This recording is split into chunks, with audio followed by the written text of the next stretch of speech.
नमस्कार दोस्तों, एनआईओएस के कम्युनिटी हेल्थ ट्रेनिंग प्रोग्राम कार्यक्रम में आपका बहुत बहुत स्वागत है। और आप जानते हैं कि ये बहुत ही महत्वपूर्ण प्रोग्राम है। आज हम प्रैक्टिकल को लेकर के खास तौर से चर्चा करेंगे। इस प्रोग्राम में मैं आपके साथ डॉक्टर पीके चौहान, प्रोग्राम कोऑर्डिनेटर एनआईओएस से, और मेरे साथ हैं डॉक्टर निधि गर्ग। मैं डॉक्टर निधि गर्ग का स्वागत करता हूँ स्टूडियो में। आपका बहुत बहुत स्वागत है निधि जी। धन्यवाद।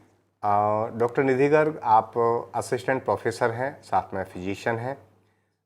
इस प्रोग्राम से संबंधित जो जानकारी है, ख़ास तौर से जन्म दर, शिशु मृत्यु दर और इससे संबंधित जो जानकारी है, जो कम्युनिटी हेल्थ ट्रेनिंग प्रोग्राम के जो हेल्थ वर्कर्स हैं उनको जो जाननी चाहिए और समझनी चाहिए, उससे संबंधित बहुत महत्वपूर्ण जानकारी आज हम आपके साथ शेयर करेंगे।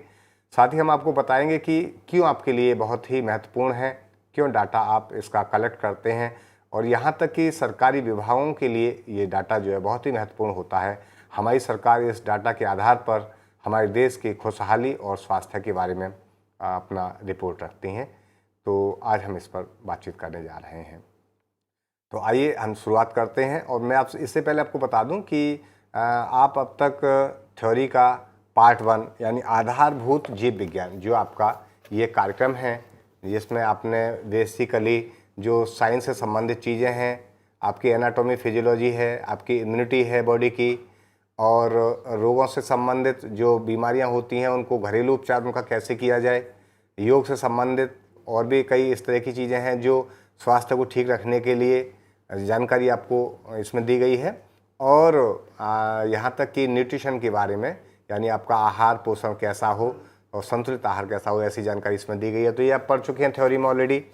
और सेकंड जो पार्ट है इसका, मातृत्व और शिशु स्वास्थ्य देखभाल, ये जो है बहुत इम्पोर्टेंट कार्यक्रम है। प्रैक्टिकल पे जो हम बातचीत करने जा रहे हैं आज, तो वो इसी से संबंधित प्रैक्टिकल ट्रेनिंग की बात होगी। और जो थर्ड प्रोग्राम है इसका, यानी थर्ड सब्जेक्ट हम कह सकते हैं, जो आपका रोगों व आपातकालीन स्थितियों में निवारण एवं प्रबंधन, तो इसकी थ्योरी जो है वो आप पढ़ चुके हैं अब तक। साथ में आपने प्रैक्टिकल का जो पार्ट 1 है, जो आपका बेसिक लाइफ साइंसेज यानी कि आधारभूत जीव विज्ञान से संबंधित, इसका प्रैक्टिकल पार्ट आप अब तक पढ़ चुके हैं। आज हम खास तौर से आपके इस प्रैक्टिकल मैनुअल में जो आपका सेकंड पार्ट है, इस पर हम चर्चा करने जा रहे हैं। और इस पार्ट में सबसे पहले हमने लिया है कि जन्म दर, शिशु मृत्यु दर और मातृत्व से संबंधित जो अनुपात है उसका परकलन जो आपको आना चाहिए। तो डॉक्टर निधि जी हैं मेरे साथ में। मैं डॉक्टर निधि जी को अनुरोध करता हूं कि इसके बारे में चर्चा शुरू करें। धन्यवाद सर। प्रिय शिक्षार्थियों, आज हम, जैसे डॉक्टर चौहान ने बताया है, कि जन्म दर, शिशु मृत्यु दर और मातृ मृत्यु अनुपात के बारे में जानेंगे। तो आपने क्या कभी सोचा है कि सरकार हमारे स्वास्थ्य की जो योजनाएं बनाती हैं या जो हमारी तरक्की के लिए योजनाएं बनाती हैं, तो वो किस तरह से बनाती है या किस तरह से हमारे लिए नीतियाँ जो हैं वो तय करती है? तो उन सब का आधार ये जन्म दर, शिशु मृत्यु दर, इन सब के ऊपर आधारित होता है, जिनके लिए सरकार आंकड़े इकट्ठे करती है। और वह आंकड़े किस तरह से आते हैं, आइए उसके बारे में अब हम जानते हैं। जनगणना किसी भी देश, नगर या विशेष ग्राम की जनसंख्या का पता जनगणना द्वारा लगाया जाता है तथा यह प्रति 10 वर्ष में एक बार की जाती है। अभी हम जो आंकड़ों की बात आपसे कर रहे थे कि कोई भी सरकार किसी भी राष्ट्र में, देश में या किसी नगर, विशेष ग्राम में कोई भी योजना लागू करती है या वहाँ की तरक्की, वहाँ पे स्वास्थ्य कैसा है, क्या क्या सुविधाएं उन्हें देनी है, तो वह उसके लिए जनगणना कराती है, जिसके द्वारा अनुमान लगाया जाता है कि वहाँ पर किन किन चीज़ों का हमें सुविधाएं देनी हैं। यह आमतौर पर राष्ट्रीय सरकार द्वारा आयोजित की जाती है और इसमें देश के हर व्यक्ति को गिनने का प्रयास किया जाता है।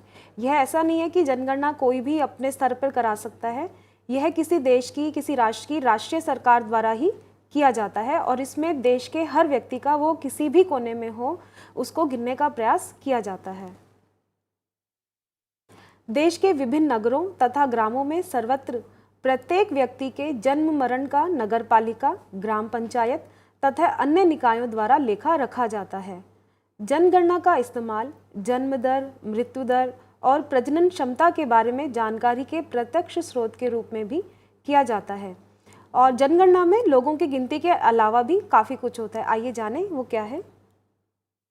इसमें परिवारों या घरों के बारे में जानकारी इकट्ठा करने के साथ साथ व्यक्तिगत विशेषताओं जैसे उम्र, लिंग, धर्म, भाषा, प्रवास, जैसे कि कई लोग होते हैं अपना स्थान छोड़कर कहीं और चले जाते हैं, तो जन्म स्थान उनका कुछ होता है और उनका रहने का स्थान कुछ और होता है, तो वह सब भी हमें इस जनगणना के माध्यम से पता चलता है। वैवाहिक स्थिति, साक्षरता, रोजगार, आर्थिक स्थिति, व्यवसाय और भौगोलिक अवस्थिति में संबंधित जानकारी भी इकट्ठा की जाती है, जो आगे किसी राष्ट्र को समृद्ध करने के लिए योजना बनाने के काम आती है। तो इसलिए जनगणना में सिर्फ एक लोगों की गिनती ही हम नहीं करते हैं, इसके अलावा हम और बहुत सारी जानकारी इकट्ठे करते हैं कि जैसे किस उम्र के कितने लोग हैं, उनका लिंग क्या है, मेल कितने हैं, फीमेल कितने हैं, धर्म क्या है, भाषा क्या है, प्रवास कि कितने लोगों ने अपना घर छोड़ा, कितने लोग दूसरी जगह जाके बस गए हैं, रोज़गार की स्थिति क्या है, लोगों की आर्थिक स्थिति क्या है, साक्षरता दर कितनी है, कितने लोग रोज़गार हैं, कितने लोग बेरोज़गार हैं। तो ये सब जो हम स्थितियाँ या जो आंकड़े हमें सब मिलते हैं, ये जनगणना के द्वारा ही हमें प्राप्त होते हैं। तो इसलिए जनगणना का अपने आप में बहुत एक महत्व है। यानी हम कह सकते हैं कि ये जनगणना का बहुत बड़ा एक महत्व है, जिसके आधार पर न केवल हम जनगणना करते हैं, केवल ये संख्या हम निर्धारित करते हैं किसी राष्ट्र की या देश की, इसमें हम ये भी पता लगाते हैं कि उस व्यक्ति का धर्म क्या है, उस व्यक्ति का रहन सहन कैसा है, उसके पास घर कैसा है, घर है तो कितना बड़ा है, उसके पास कौन कौन सी सुविधाएं हैं, स्वास्थ्य के स्तर पर उस पर क्या असर पड़ रहा है। तो ये सारी जानकारी जो है वो इस देश के लिए बहुत महत्वपूर्ण होती हैं और किसी भी राष्ट्र के तरक्की के लिए, उसके विकास के लिए ये बहुत आवश्यक है। तो जो निधि जी बता रही हैं, इसीलिए मैं ये आपको बताना चाहूँगा कि आपको ये सारी चीज़ें जान करके बड़ा आश्चर्य भी लगेगा कि किसी देश की सरकार ये तय कर पाती है कि हमारे देश में किस तरह की प्रगति है, किस तरह का विकास हो रहा है, कितने प्रतिशत लोग स्वस्थ हैं, कितने प्रतिशत लोगों की जो कम ही अवस्था में मृत्यु हो जाती है, कितने लोगों की वृद्ध अवस्था में मृत्यु हो रही है, तो कितने बच्चों की मृत्यु और उसकी दर क्या है। तो ये सारी जानकारी इसमें हम शेयर कर रहे हैं आपके साथ। जी हाँ जी, आगे हम जानते हैं जन्म दर किसे कहते हैं, क्योंकि ये भी हमें जानने के लिए बहुत ज़रूरी है। अगर किसी जगह की जन्म दर बहुत ज़्यादा है और उसके हिसाब से वहाँ के संसाधन इतने नहीं हैं, तो ये जनसंख्या विस्फोट के रूप में हमें सामने को देखने को मिल सकता है। तो इसलिए सबसे पहले आइए जानते हैं कि जन्म दर किसे कहते हैं। जन्म दर, जिसे हम इंग्लिश में बर्थ रेट बोलते हैं, तो यह एक कैलेंडर वर्ष में अनुमानित मध्य वर्ष की जनसंख्या के प्रति 1000 शिशुओं के जन्म की संख्या को जन्म दर कहते हैं। अर्थात एक निश्चित वर्ष में कोई भी हम एक अगर वर्ष लें, ईयर लें, तो उसका जो अनुमानित मध्य वर्ष है, जैसे 30 जून हम मध्य वर्ष मान के चलें, तो 30 जून के आसपास जो वहाँ की जनसंख्या होगी, उसमें प्रति 1000 शिशुओं के मतलब प्रति 1000 लोगों में कितने शिशु जन्म ले रहे हैं, उस दर को हम जन्म दर कहते हैं। या सरल शब्दों में हम कह सकते हैं कि जन्म दर किसी खास जनसंख्या में प्रति 1000 की जनसंख्या के पीछे जीवित उत्पन्न हुए बच्चों की संख्या होती है। यहाँ पे ये बहुत महत्वपूर्ण है कि जन्म दर हम जीवित उत्पन्न हुए बच्चों की संख्या को ले रहे हैं, ना कि उसमें जीवित और मृत जितने बच्चे उत्पन्न हुए हैं उनकी संख्या को ले रहे हैं। तो जन्म दर किसी खास जनसंख्या में प्रति 1000 की जनसंख्या के पीछे जीवित उत्पन्न हुए बच्चों की संख्या होती है। और वर्ष 2010 के आंकड़ों के अनुसार भारत में जन्म दर कुल 22.1% है और इसमें ग्रामीण क्षेत्रों में 23.7% और नगरीय क्षेत्रों में 18% है। तो आइए देखें अब जन्म दर गणना कैसे करते हैं। जैसे हमने बताया कि एक वर्ष में ये 1000 बच्चों के जनसंख्या के पीछे जन्म लेने वाले, जीवित जन्म लेने वाले बच्चों की संख्या होती है।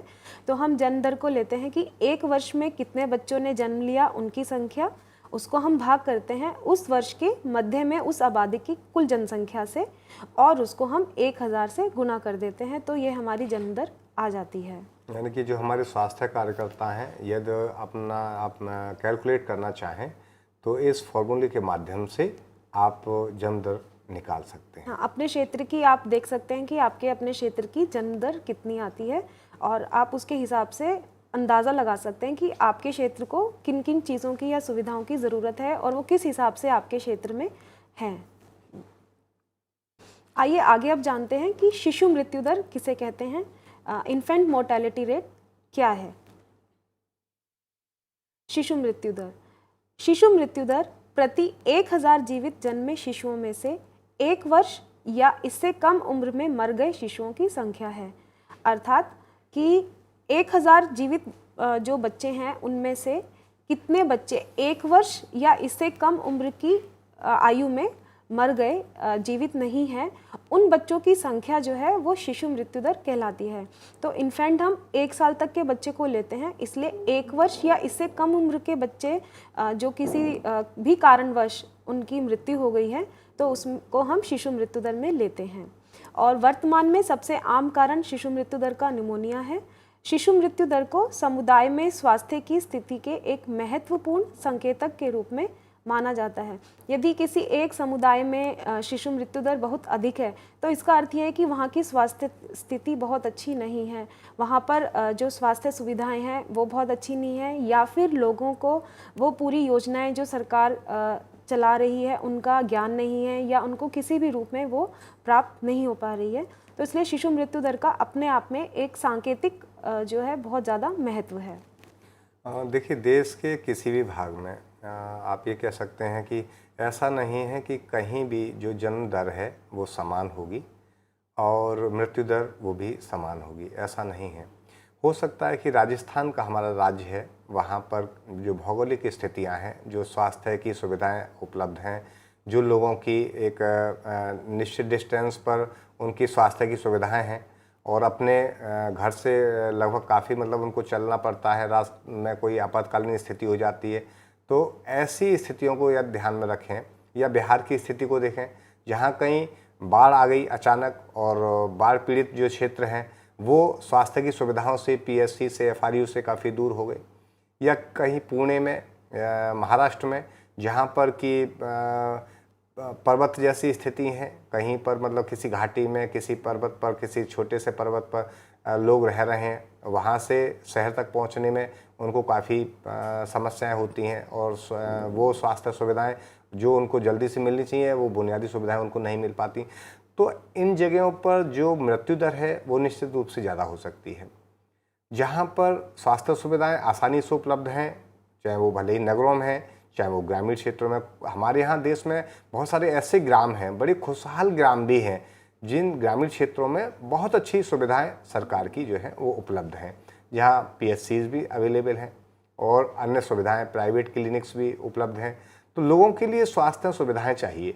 जिस तरह की सुविधाएं होंगी, जिस तरह की जो हमारे एफर्ट्स हैं वो बहुत ज़्यादा हमें न करने पड़े, आसानी से ज़्यादा हमें अवेलेबल हो रही हैं, तो निश्चित रूप से वहाँ जन्म दर ज़्यादा होगी और मृत्यु दर कम होगी। जी, मैं ठीक कह रहा हूँ, मुझे लगता है। हाँ जी सर, बिल्कुल ठीक कह रहे हैं जी। आइए अब जानते हैं कि शिशु मृत्यु दर की हम गणना कैसे करते हैं। शिशु मृत्यु दर, जैसा हमने बताया कि आपको एक निश्चित वर्ष में 1 वर्ष या उससे कम की आयु के शिशुओं की मृत्यु की संख्या होती है, तो हम उसको ऊपर ले लेते हैं कि एक निश्चित वर्ष में 1 वर्ष या 1 वर्ष से कम आयु के शिशुओं की मृत्यु की संख्या, उसको हम उसी वर्ष में जीवित शिशुओं की संख्या से भाग दे देते हैं और 1000 से गुना कर देते हैं, तो हमारी शिशु मृत्यु दर आ जाती है कि किसी क्षेत्र में वहाँ पे कितनी शिशु मृत्यु दर है।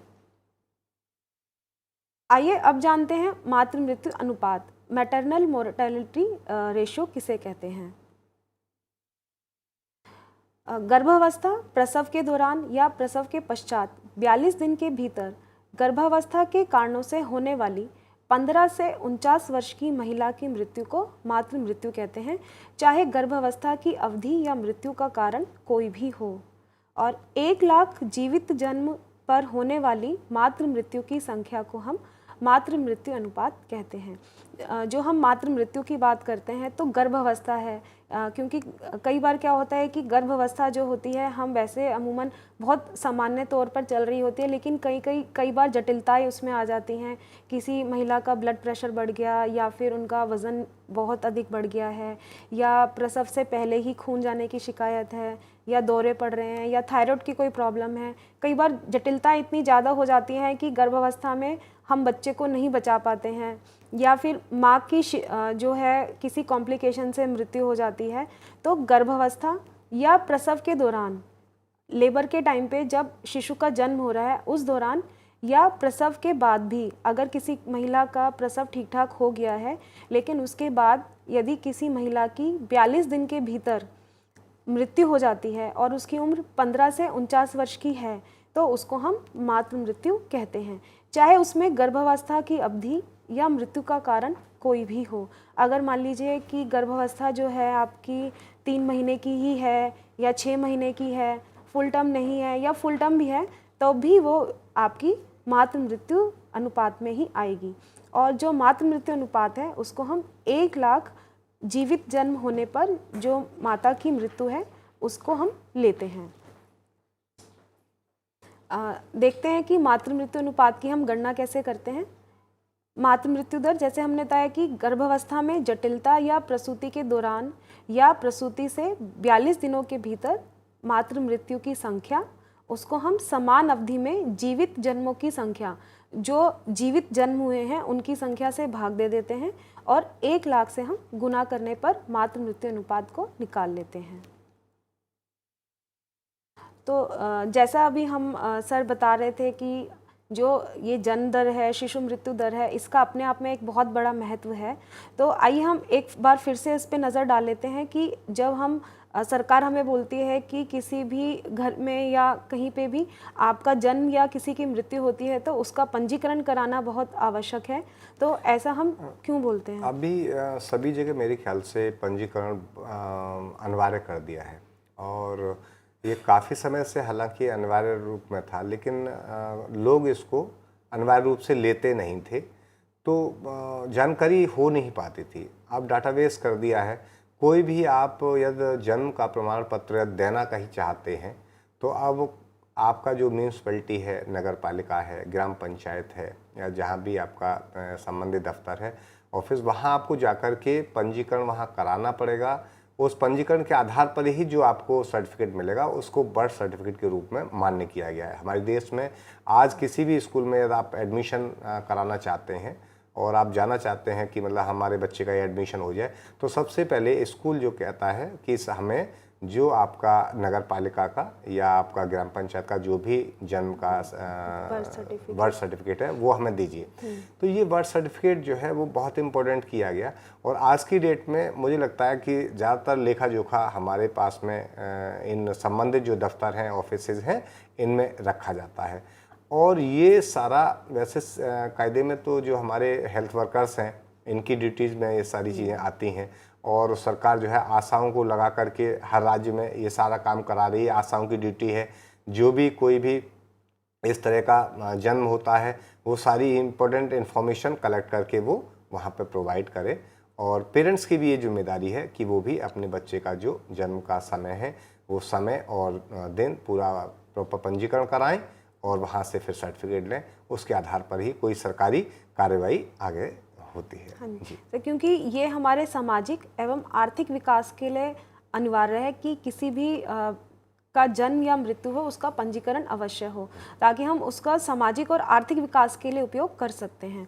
और जो हमारे द्वारा जन्म मृत्यु पंजीकरण से प्राप्त सूचनाएं होती हैं वो हमारी योजनाओं के नीति निर्धारण में सहायक होती हैं। अभी मेरे ख्याल से हेल्थ वर्कर्स को ये बताना भी बहुत ज़रूरी होगा कि आप सोच रहे होंगे कि सरकार इस संदर्भ में स्वास्थ्य से ही संबंधित जानकारी की बात क्यों नहीं करती, केवल विकास की बात कैसे करती है। तो हम आपको बता दें कि किसी भी देश की जो जनसंख्या है, जनसंख्या जितनी ज़्यादा होगी उतनी खुशहाली कम होगी। जनसंख्या का मतलब है कि एक जो लिमिट है लोगों की वो एक रहनी चाहिए। बहुत ज़्यादा यदि जनसंख्या होगी तो मूलभूत सुविधाएं जो आपको मिलनी चाहिए, चाहे वो सरकार से मिले, चाहे हमारे देश की जो भी प्रकृति से मिले, जो भी सोर्सेज हैं, तो इससे आपको वो सुविधाएं यदि नहीं मिल रही हैं, कमी हो रही है, तो वो निश्चित रूप से जनसंख्या वृद्धि ही है। और हमारे देश में इस समय वाकई जो जनसंख्या का जो एक बड़ा समस्या मतलब हो रही है, और इसको लेकर के सरकार भी विचार कर रही है। हमें भी इस बारे में विचार करना चाहिए। अशिक्षा और गरीबी, इसके दो मुख्य कारण हो रहे हैं। एक तो लोग शिक्षित नहीं हैं, तो शिक्षा इसमें बहुत मायने रखती है। दूसरा जो गरीबी है, क्योंकि जो लोग गरीबी रेखा से नीचे काम कर रहे हैं, और वो भी इस क्या एक मुख्य कारण के रूप में आ रहे हैं सामने। तो जो स्वास्थ्य कार्यकर्ता हैं, जो आशाएं हैं, वो यदि इस क्लास को, जो हमारी एक गरीबी वाली जो वर्ग है, या जो हमारा एक अशिक्षा वाला वर्ग है, शिक्षित नहीं है पूरी तरह से, उनको ये लोग जागरूक करके, अवेयरनेस ला करके इधर काम कर सकते हैं, दिशा में काम कर सकते हैं, और देश को आगे विकसित बनाने में बड़ा काम कर सकते हैं। क्योंकि सर ज़्यादातर लोग यही सोचते हैं कि अगर जो गरीब लोग हैं, जितने ज़्यादा बच्चे होंगे उतने हमारे कमाई के लोग हमें मिल रहे हैं। लेकिन वो ये नहीं सोच पाते हैं कि जितने ज़्यादा लोग हैं, जितने ज़्यादा बच्चे हैं, तो उनको वो सुविधाएं कहाँ से देंगे। पढ़ाने की है, खाने पीने की है, रहने सहने की है।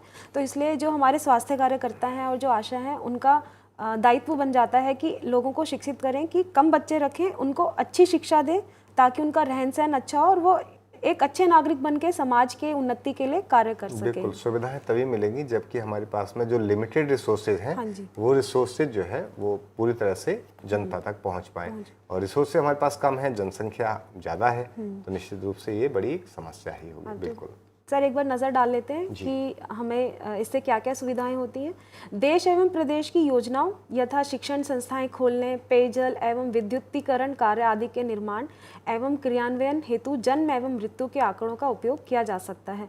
कहीं पे भी किसी क्षेत्र में हमें यदि शिक्षण संस्थान खोलने हैं, या पेयजल हमें वहाँ पे कोई कार्य करना है, या किसी जगह का विद्युतीकरण करना है, तो उसके हिसाब से वहाँ की जनसंख्या कितनी है, जन्म दर कितने लोग कितने पैदा हो रहे हैं, या मृत्यु दर कितनी है वहाँ पर, तो इन सब का उपयोग बहुत अच्छे से किया जा सकता है। दूसरा, जन्म दर का उपयोग परिवार कल्याण कार्यक्रम की सफलता ज्ञात करने एवं मृत्यु दर, शिशु मृत्यु दर एवं मृत जन्म दर का उपयोग स्वास्थ्य एवं चिकित्सा सेवाओं के विस्तार हेतु किया जा सकता है। यदि हम किसी क्षेत्र में देखते हैं कि जन्म दर बहुत ज़्यादा है, तो वहाँ पर जो हम परिवार कल्याण कार्यक्रम चला रहे हैं, सरकार के द्वारा जो इतनी सुविधाएं दी जा रही हैं, तो हम उसकी सफलता या को भी देख सकते हैं कि वहाँ कितना सफल हुआ है। अगर किसी की जो जन्म दर है क्षेत्र की बहुत ज़्यादा आ रही है, तो इसका अर्थ है कि लोगों तक वो सुविधाएं नहीं पहुँच पा रही हैं, कि जिसकी वजह से वहाँ की जन्म दर जो है ज़्यादा आ रही है। या किसी क्षेत्र की मृत्यु दर बहुत अधिक है, या शिशु मृत्यु दर बहुत ज़्यादा है, मृत जन्म दर ज़्यादा है, तो वहाँ पर हम देख सकते हैं कि स्वास्थ्य और चिकित्सा सुविधाएं जो हम दे रहे हैं उनकी क्या हालात हैं, कि और हमें वहाँ पर क्या क्या विस्तार करना है, और हमें उनके लिए क्या क्या प्रबंध और अधिक करना है, ताकि उन सब में कमी आए। बिल्कुल, एक एग्जाम्पल के रूप में हम कह सकते हैं कि किसी विशेष क्षेत्र में जब मृत्यु दर जो है शिशुओं की बढ़ती है, तो सरकार को चिंता होती है, पता लगाया जाता है कि आखिर ऐसा क्या है। तो पता लगता है कई बार डिप्थीरिया, किसी तरह की कुकर खांसी या कोई विशेष रोग जो है उस क्षेत्र में फैल जाता है, जैपनीज एंसेफेलाइटिस जी इस तरह की, बिल्कुल कई बार इस तरह की चीज़ें आती हैं सामने। तो उस समय क्या होता है कि सरकार इमीडिएटली कोई ना कोई उसके लिए उपचार ढूंढती है, और विशेष क्षेत्र का उससे उपचार करके उसको बीमारी को दूर किया जाता है, टीकाकरण किया जाए, या वहाँ पर वैक्सीनेशन की सुविधा या जो भी सरकार देती है उसके माध्यम से उसको ठीक किया जाता है। जी। और सर, मृत्यु के कारणों के आधार पर बीमारियों की प्रवृत्ति एवं क्षेत्र विशेष में किस बीमारी का अधिक प्रकोप है, इसके बारे में जानकारी उपलब्ध होती है, जिसके आधार पर चिकित्सा सेवाएं उपलब्ध कराई जा सकती हैं। जैसा कि अभी हम बात कर रहे थे, शिशु और मातृ मृत्यु की कम दरें चिकित्सा सुविधाओं, शिक्षा, जागरूकता तथा समृद्धि के स्तरों में वृद्धि की सूचक होती हैं। जैसे हम अगर देखते हैं कि किसी क्षेत्र में शिशु और मातृ मृत्यु में कमी आई है, या वहाँ की दरें कम आ गई हैं, तो इसका एक ही कारण ये है या कि वहाँ के लोगों का शिक्षा स्तर बढ़ गया है, शिक्षा स्तर बढ़ गया है, उनके पास में मूलभूत सुविधाएं जो है पहुँचने लगी हैं, और साथ में उनको जो स्वास्थ्य की सुविधाएं हैं वो भी उनको ठीक बेहतर मिल रही हैं। इससे अनुमान लगाया जाता है कि वहाँ का जो क्षेत्र है वो खुशहाल है, वहाँ विकसित हो रहा है। बिल्कुल।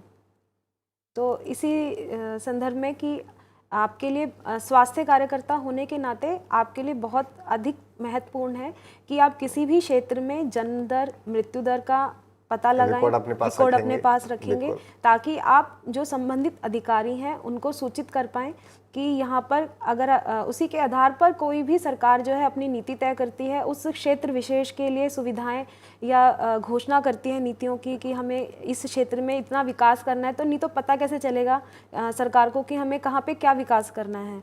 तो इसलिए स्वास्थ्य कार्यकर्ता होने के नाते आपके लिए बहुत ज़्यादा ज़रूरी है कि आप इन सब चीज़ों का रिकॉर्ड अपने पास रखें और संबंधित अधिकारी को सूचित करें। बिल्कुल, ये निश्चित रूप से बहुत ही महत्वपूर्ण है। और मैं ये बताना चाहूँगा कि जो हमारे स्वास्थ्य कार्यकर्ता हैं, ये जिम्मेदारी जो जनगणना की है, मोस्ट ऑफली प्राइमरी में जो टीचर्स हैं उनकी ड्यूटी लगा करके उसको पूरा कराया जाता है। वैसे तो ये हमारे देश में जितने भी स्वास्थ्य कर्मी, स्वास्थ्य कार्यकर्ता हैं, इनकी ड्यूटी होनी चाहिए। वैसे आशा वर्कर्स हैं या हमारे स्वास्थ्य कार्यकर्ता हैं, यदि ये सब लोग मिलकर के सारा काम करें तो मैं समझता हूँ उस क्षेत्र में स्वास्थ्य सुविधाएं किस तरह की हैं, उन्नति कैसे हो सकती है, विकास कैसे हो सकता है, जन्म दर क्या है, मृत्यु दर क्या है, ये सारी जानकारी जो है आप लोग, बहुत ही महत्वपूर्ण जानकारी है, सरकार के डाटा में देने में जो है संकलन करने में उनकी सहायता कर सकते हैं और एक बड़ा रिकॉर्ड देश के लिए रख सकते हैं। तो आप बहुत महत्वपूर्ण हैं। निश्चित रूप से आप अपनी जो महत्वपूर्णता है उसको बनाए रखिए और स्वास्थ्य के साथ लोगों को जागरूक रखिए, अपने आप को जागरूक रखिए और अपने जन समुदाय को स्वस्थ रखिए। जय हिंद, जय भारत। नमस्कार मैडम, आपका बहुत बहुत धन्यवाद। आप सबका भी धन्यवाद।